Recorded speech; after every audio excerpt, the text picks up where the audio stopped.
ഇനി saddest part എന്താണെന്ന് വെച്ചാൽ കോളേജ് കഴിഞ്ഞ് ഇവർ ഏതെങ്കിലും അപ്സ്കില്ലിങ്ങിന് വേണ്ടി ട്രെയിനിങ് ഇൻസ്റ്റിറ്റ്യൂട്ടിൽ പോയാലും ഇത് തന്നെയാണ് അവസ്ഥ. നമ്മൾ എന്തിനാണ് ഒരു കോളേജിലോ അല്ലെങ്കിൽ ഒരു ട്രെയിനിങ് ഇൻസ്റ്റിറ്റ്യൂട്ടിലോ ഒക്കെ പോയി പഠിക്കുന്നത്? എന്തിനു വേണ്ടിയിട്ടാണ്? ആ കോഴ്സ് കഴിയുമ്പോൾ നമുക്കൊരു ജോബ് കിട്ടാൻ വേണ്ടിയിട്ടാണ്. എൻ്റെ ഒപ്പീനിയനിൽ ജോബും കിട്ടണം എന്നില്ല. കാരണം 100% പ്ലേസ്മെന്റ് ഗ്യാരണ്ടി ഒന്നും ഒരു കോളേജിനോ ട്രെയിനിങ് ഇൻസ്റ്റിറ്റ്യൂട്ടിനോ തരാൻ പറ്റില്ല. അറ്റ്ലീസ്റ്റ് ഈ കോഴ്സ് കഴിഞ്ഞിറങ്ങുന്ന സ്റ്റുഡന്റ് ഒരു ജോബിൽ വർക്ക് ചെയ്യാൻ കേപ്പബിൾ എങ്കിലും ആവണ്ടേ. എന്നാൽ നമ്മുടെ നാട്ടിൽ എത്ര സ്റ്റുഡൻസ് അങ്ങനെ കേപ്പബിൾ ആവുന്നുണ്ട്? 3 to 4 ഇയേഴ്സ് അവർ ഒരു കോളേജിൽ പഠിക്കുന്നു. അതിൽ 10% സ്റ്റുഡൻസ് എങ്ങനെയെങ്കിലും ഒരു ജോബിൽ കയറും. ഒരു 10% സ്റ്റുഡൻസ് ഫർദർ സ്റ്റഡീസ് എന്ന് പറഞ്ഞ് പുറത്തോട്ടേക്ക് പോകും. ബാക്കിയുള്ള 80% സ്റ്റുഡൻസും അപ്സ്കിൽ ചെയ്യാൻ വേണ്ടിയിട്ട് പിന്നെയും ഏതെങ്കിലും ട്രെയിനിങ് ഇൻസ്റ്റിറ്റ്യൂട്ടിൽ പോയി ജോയിൻ ചെയ്യും. വിച്ച് മീൻസ് 80% സ്റ്റുഡൻസ് കോളേജ് കഴിയുമ്പോൾ ജോബ് റെഡി അല്ല.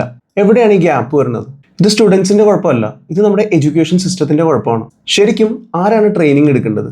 ഒരു ഫീൽഡിൽ വർക്ക് ചെയ്ത് എക്സ്പീരിയൻസ് ഉള്ള ഒരാളാണ് ശരിക്കും ട്രെയിനിങ് എടുക്കേണ്ടത്. IT ഫീൽഡിലൊക്കെ ആണെന്നുണ്ടെങ്കിൽ ഒരു റിയൽ പ്രൊജക്റ്റിൽ വർക്ക് ചെയ്ത് ആ റിയൽ എൻവയോൺമെന്റിൽ വരുന്ന ചാലഞ്ചസ് ഫേസ് ചെയ്ത് അതിൽ എക്സ്പീരിയൻസ് ഉള്ള ഒരാളാണ് ട്രെയിനിങ് എടുക്കേണ്ടത്. എന്നാലല്ലേ നമ്മുടെ സ്റ്റുഡൻസിന് ഒരു റിയൽ കമ്പനിയിൽ വർക്ക് ചെയ്യുമ്പോൾ എന്തൊക്കെയാണ് ചെയ്യേണ്ടത്, എങ്ങനെയൊക്കെയാണ് ചെയ്യേണ്ടതെന്ന് പഠിക്കാൻ പറ്റുള്ളൂ. നമ്മുടെ കോളേജസിൽ എത്ര പേര് ഇങ്ങനെ റിയൽ എക്സ്പീരിയൻസ് ഉള്ളവരും ഇൻഡസ്ട്രി എക്സ്പീരിയൻസ് ഉള്ളവരുണ്ട്? ഇനി സാഡസ്റ്റ് പാർട്ട് എന്താണെന്ന് വെച്ചാൽ കോളേജ് കഴിഞ്ഞ് ഇവർ ഏതെങ്കിലും അപ്സ്കില്ലിങ്ങിന് വേണ്ടി ട്രെയിനിങ് ഇൻസ്റ്റിറ്റ്യൂട്ടിൽ പോയാലും ഇത് തന്നെയാണ് അവസ്ഥ. കുറെ ഫാൻസി ഓഫീസസ് ഉണ്ടാവും, സർട്ടിഫിക്കേഷൻസ് ഉണ്ടാവും, പാർട്ട്ണർഷിപ്സ് ഉണ്ടാവും.